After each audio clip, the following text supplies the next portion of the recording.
1 2 1 2.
Ladies and gentlemen, good afternoon. Welcome to the Electoral Commission. As we begin briefings on the announcement of results, I'm going to, without much ado, I know that you are familiar with the panel right in front of me. Just to double check, sitting next to me is Dr. Masuku, Commissioner of the IEC. Next to her is Vice Chairperson, Commissioner Love. Next to Vice Chairperson is Chairperson of the IEC, Glenn Mashinini, and next to her is Judge Pillay, Commissioner of the IEC. Next to her is CEO Saima Mabulo. Next to CEO is Commissioner Miepia. On that note, ladies and gentlemen, welcome to our house. Let me allow the Chief Electoral Officer to come and give us a briefing.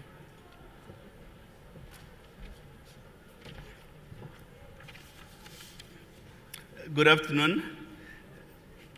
The Electoral Commission will urgently conduct an audit of results and votes cast in a sample of voting stations to ascertain if double voting occurred. The audit will cover a statistically representative sample of voting stations as well as where complaints and allegations of double voting have been received. The final number and selection of the sample will be determined in conjunction with expert statisticians. The process was endorsed by the Party Liaison Committee this morning. The audit will involve the capture of information showing the ID numbers of voters who cast vote at each voting station from the zip-zips, scanners, and the completed VEC4 forms. The data will then be cross-referenced and compared to identify any instances of multiple voting to establish scientifically whether such instances were isolated or systematic and what the material impact is, if any, to the results. In most voting districts, the VEC4 forms and the zip-zips have already been returned to local offices as part of the rollback of materials following the conclusion of counting. The Electoral Commission has ordered the urgent docking of zip-zip scanners to upload what information has been captured relating to voter participation. Additional resources have also been urgently identified and will be deployed from today to capture the VEC4 forms and the zip-zips into databases to facilitate comparisons and data analysis.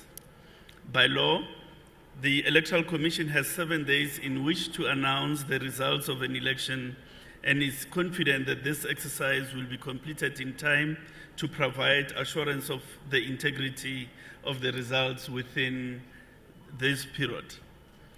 The Electoral Commission is encouraged by the rapid arrest of 4 voters in KwaZulu-Natal in conjunction with the alleged double voting. As noted yesterday, any attempt to vote more than once leaves a clear footprint in the electoral process, and the suspects were tracked down using this information.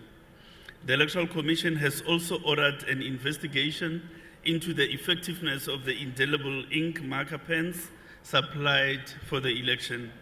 The investigation will be done in conjunction with the CSIR and with the full cooperation and support of the supplier. Approximately 200,000 pens were procured through the normal open tender process according to specifications set by the Electoral Commission. In an attempt to increase the effectiveness of the pens, the Electoral Commission had raised the percentage of the silver nitrate content from 15% used in previous elections to 20% of the pens that were used yesterday. Meanwhile, the capturing of results and the verification process continues, and the Electoral Commission gives its assurance to South Africa that it will only announce results for elections where it is 100% confident in the integrity and legitimacy of those results.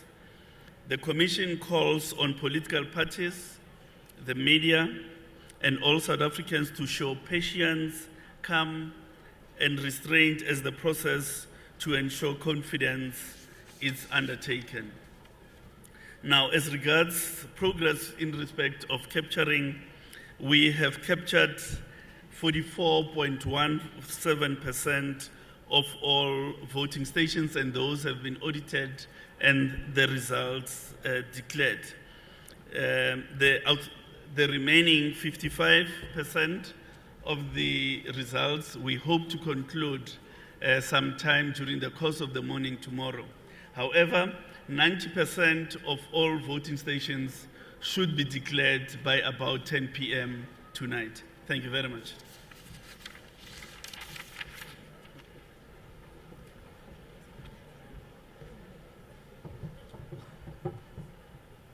Thank you very much. Ladies and gentlemen, I'm going to open 2 rounds of questions.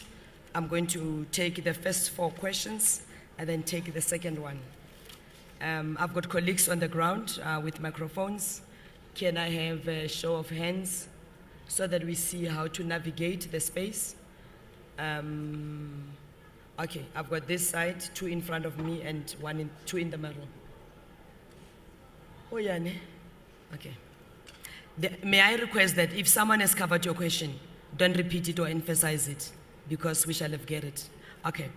Can I have the first question, please, being asked? Hi, my name is Itekane Magwedze from Newsroom Africa. I just want to understand how many voting stations hadn't opened by last night and what decisions have been taken to address that.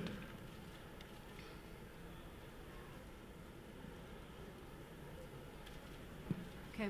May we have the second question, please? My name is Bongi Wezwane from Newsroom Africa as well. I wanted to check, I know you say 4 people have been arrested in KZN, but just how big is this issue of double voting that the IEC says it's concerned about? There has been political parties who are saying that the IEC appears to be downplaying that issue.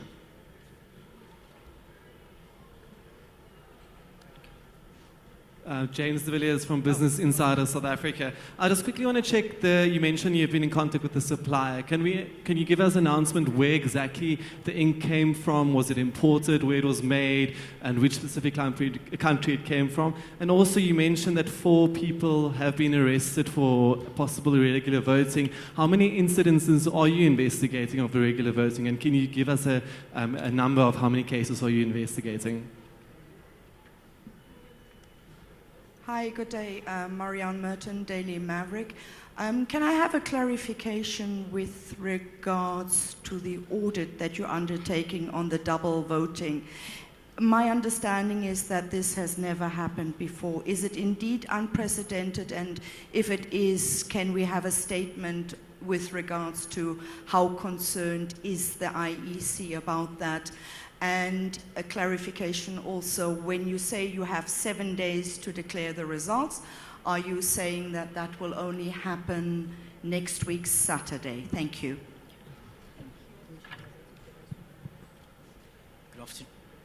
Good afternoon, and thank you for Nompumelelo Ngubeni from KFM. Still on the sample audit, have you identified the voting stations where the sample audits will come from? And secondly, has an audit firm been identified as well? Okay. Thank you very much. Let me allow the panel to respond to the questions.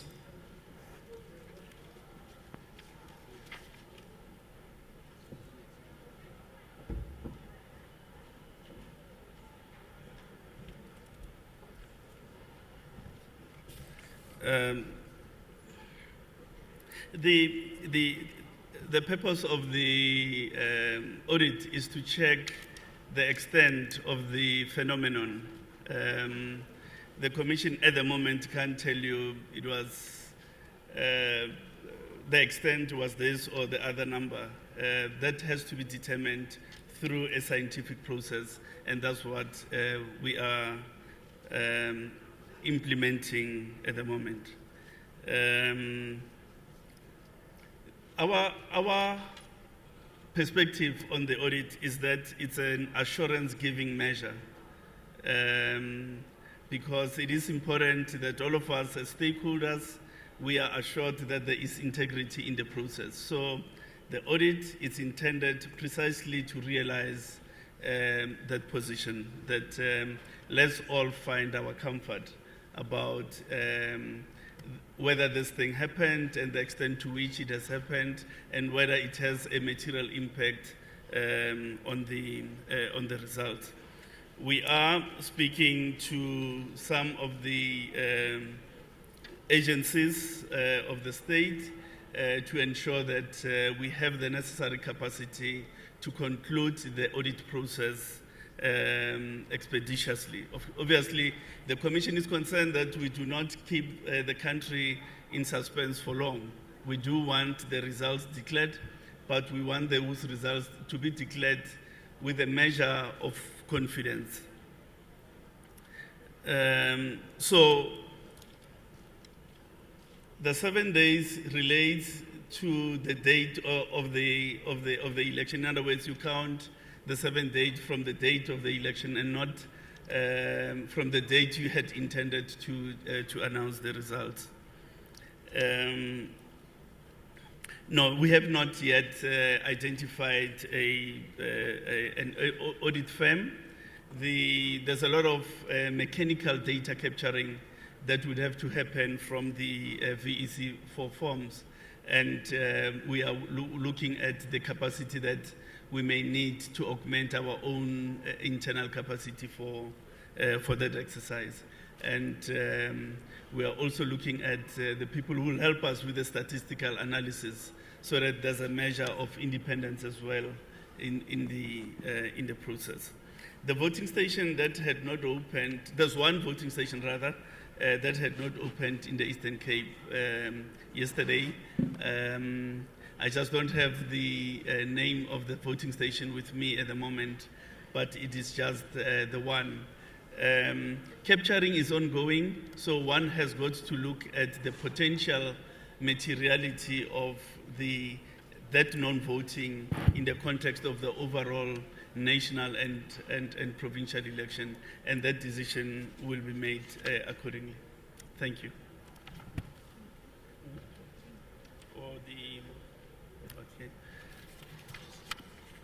The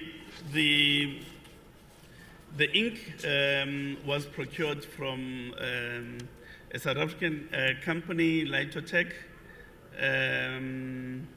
and there's a certain specification that had been used to procure that ink. As we indicated in the statement, the ink had not been fundamentally different from one which was procured previously, with the exception that the silver nitrate content was increased from 15% to 20%. Thank you.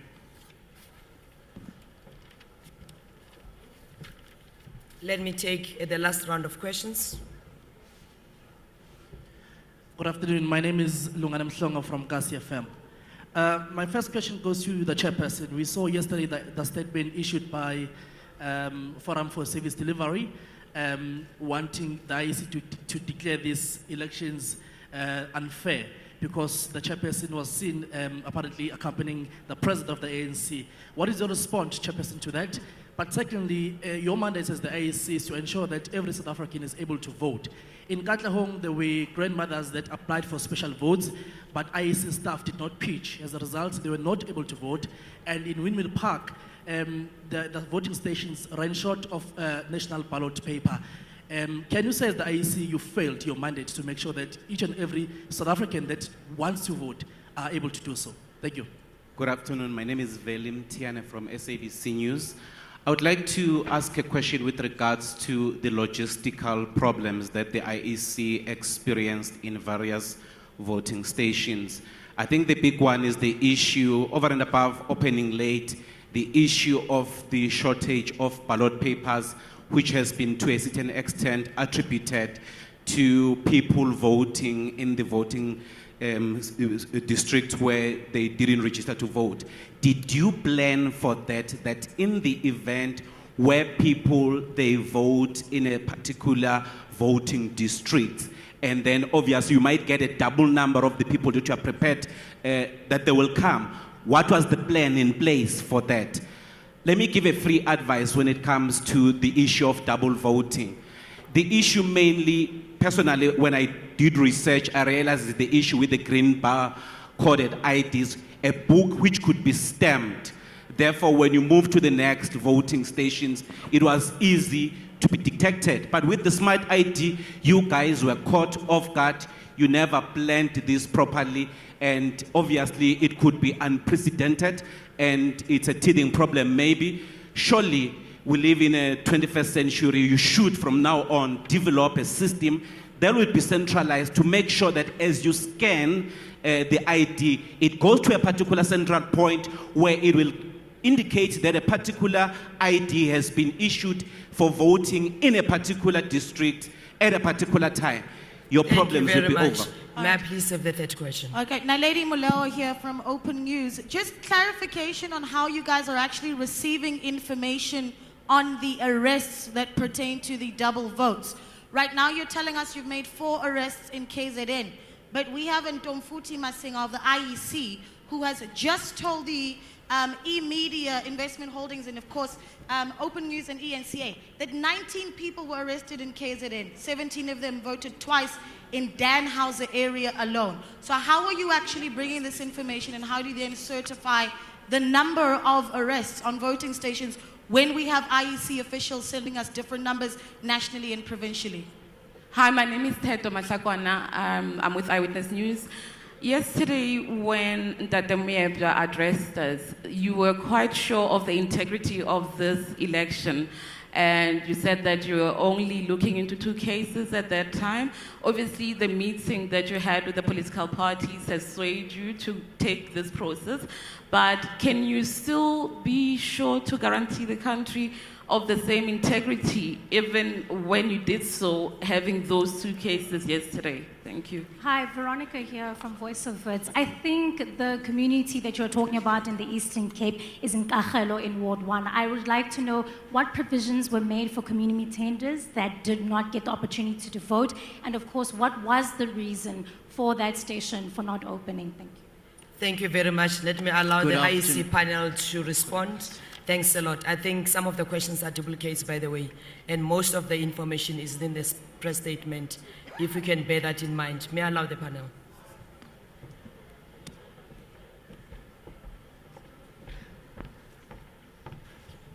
Good afternoon, South Africa. Good afternoon. Wonderful.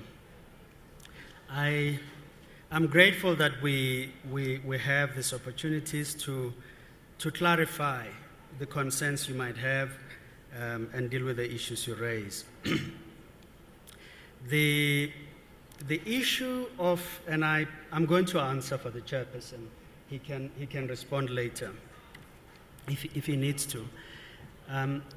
In the history of the Electoral Commission, presidents in office have often been accompanied to voting stations. And I want to invite you to check that if you have not had the opportunity to do so. What the chairperson has done has not been an exception to what has happened in the past. And that should put that matter to rest, I guess. In the second issue that has been raised, it is the issue of the shortage of ballot papers and the plan. And I think this is what I appeal to all of us, or this is what we appeal to all of us to do. Behind me are the numbers of those results that have no exceptions, that are clean, as we've indicated to you, that have no concern. And if you said you want to be sure, you can, each one of them, you can pull off the website or the result system that you apply. You can pull off the result slip, because by the time it comes to the screen, there is that information, and you can pull out that information and clearly see the outcome of those results. Why do I say this? I say this because the result slip carries very interesting information. It tells you the numbers of people that have been registered in the voting station. It tells you the number of people that have come to vote at that station. It says to you, of those people that voted at that station, how many of them voted using a Section 24A process. In other words, they came from another place, and there is a clear verification process.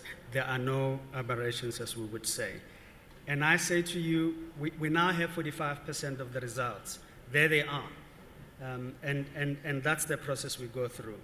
I confirm that in the results that may be in the system, which are available to you, there may be results that have exceptions, which we will deal with. But I also want to assure you that in keeping with the commitment that we've given you, you would be able to see those results, you would be able to see what the exceptions are, and to the extent that there would be any anomaly that we find breaking with the past, we will be the first to let you know. That commitment we still make. The issue, therefore, relating to the shortage of ballots, if you look at every voting station, as we have said yesterday, there would not have been a shortage of ballots. The only issue would have been when voters heard that in that voting station, the queues are shorter, they all rushed there. And when the queue built up there, they found another station. And inevitably, we've had to, the logistics had to be changed to suit those circumstances. We will deal with this, South Africa. We will find ways to deal with this in the future. Bear with us for a moment. There was an issue about 19 from Tomfuti Masinga, just received now, versus 4 people. This is information we receive, which is date stamped and time clocked. It's similar to saying, when these results came at the time of the press briefing, you only had 6.1 million voters. But before we finish here, it could be 6.5 million. At the time of us coming here, the information we had was 4. I don't know the 19, but I'm not denying it. I don't know. At the time we came here, we verified 4. And that's really why we have mentioned that number. There is no cover-up. There is not going to be, and we assure you that's where we are. Someone asked, can we still assure South Africa that the work we do would be credible? We're hiding nothing. Absolutely. There is nothing. And I say, again, every one of these 6.14 million ballots or results, ballots that accumulate to that number, we invite you to look at them because there is absolutely nothing we will hide. I think I've dealt with the issues. Thank you very much indeed.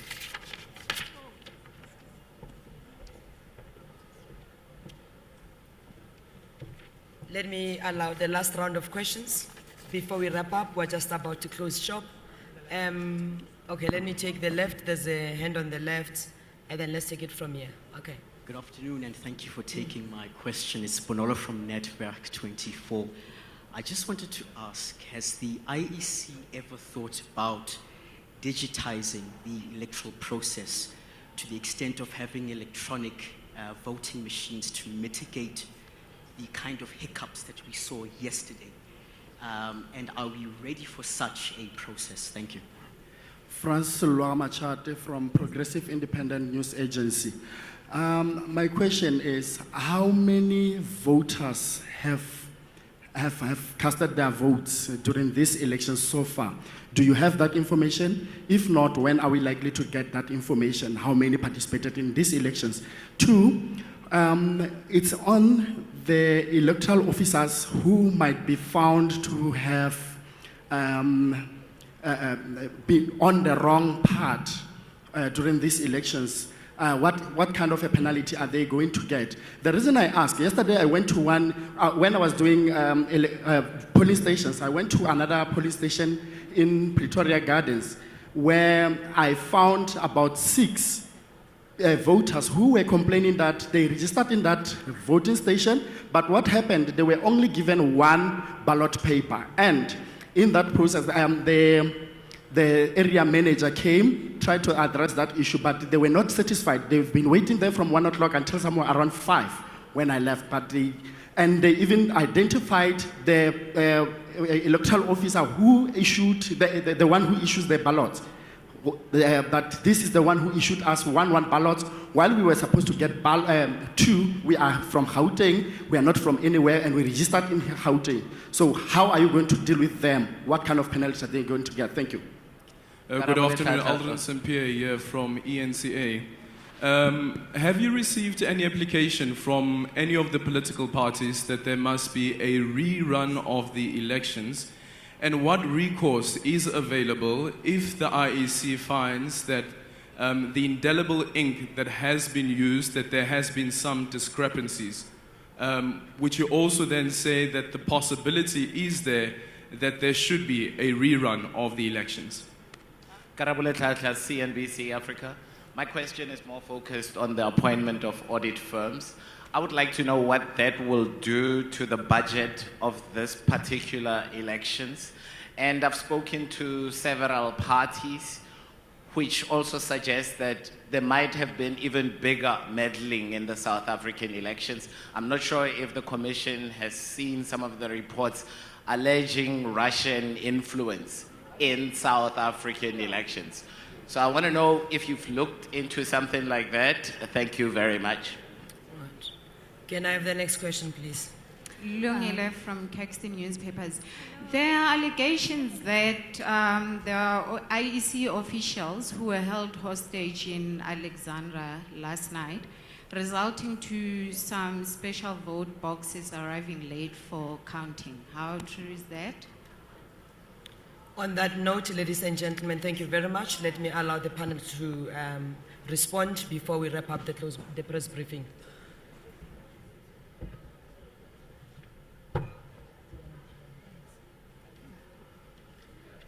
I hope I got them all down. With regard to the issue of digital voting, the IEC actually, on an ongoing basis, carries out various engagements with colleagues from different parts of the world, people who deal with voting technology, to try and assess the issues of things like the digital equipment for voting.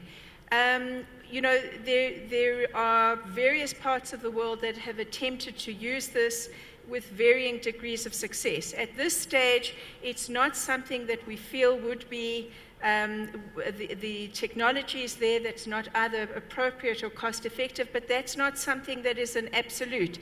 It's something that we continuously refresh ourselves on and work with colleagues from different parts of the world. The issue about presiding officers and you know, consequence management for presiding officers, you know, we have encouraged people to come forward and ensure that where there are concerns, we get the specifics, because we do follow it up. We've had occasion, even during the voting process, to move presiding officers from, to remove them from their particular posts where necessary. So the issue of consequence management is something that we're certainly very clear about the need for, and again, we can only emphasize that the more concrete these things are, the better it is for us to enable that process to take place. Regarding the question that was sort of a combination of issues around the indelible ink and possibly rerunning the election, you know, the concern that I think we have is that within the digital space in particular, but even in terms of reports and so on, there is a level of speculation about what has happened and what hasn't happened. And this is why we have asked members of the public, political parties, to be as specific as possible, because we do take these specific reports very seriously and we will be dealing with them.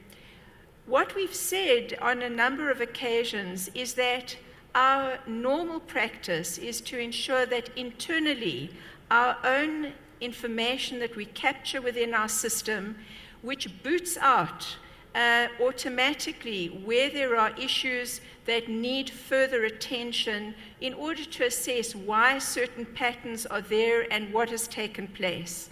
Now, unless we get specific areas where there are complaints in order to delve deeper into those areas, we're left with something very general.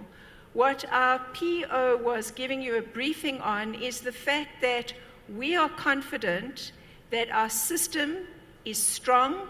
It will throw out the exceptions so that we can investigate them, and that combining that with any objection that we receive from a political party with regard to anything, not just this particular issue that we're discussing, we will investigate. And we are confident that that creates a situation where our results and our elections have integrity. But we recognize that there are concerns. We are not trying to evade those concerns or trivialize those concerns. We are grappling with them to give you the assurance that we know our system gives us. And for that reason, we have decided, together with the political parties at the PLC, we have decided, the proposal was put forward, it was debated there, it was agreed that we will ensure that we have, in addition to what we normally do, an analysis of a sample. And that is what I think was being outlined to you.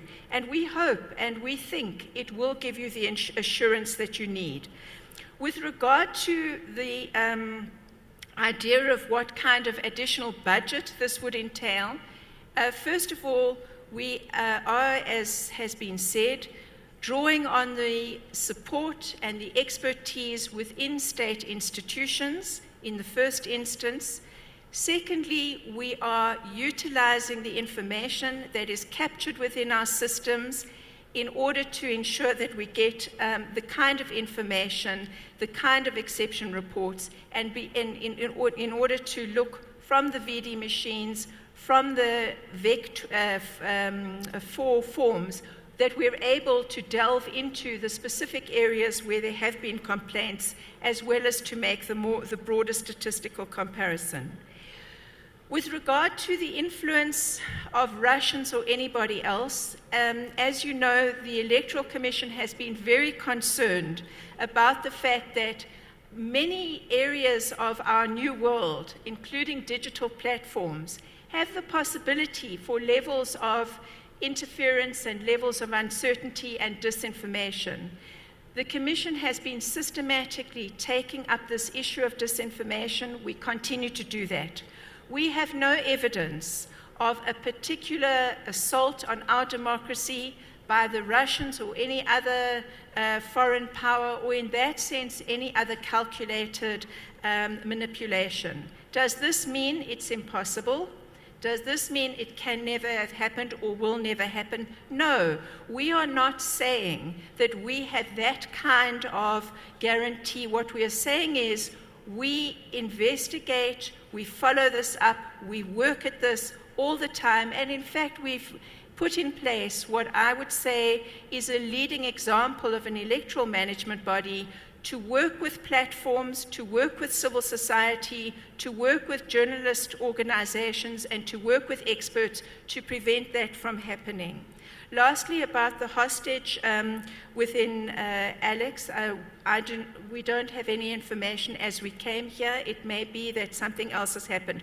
Sorry, there was one other question in terms of people who were not able to vote at the Eastern Cape voting station. The issue there was something that arose in relation to the kind of community protests and so on. It's not something that we are comfortable with. We are never comfortable if even a single voter is struggling to vote or has their rights impinged upon. But it is something that we really believe that we try to put in place as many mitigating measures as possible throughout the country with extremely high cooperation of the South African Police Services. Thank you.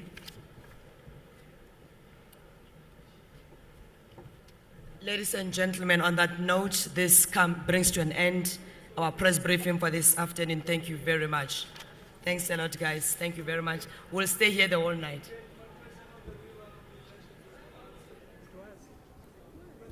The rerun that you covered.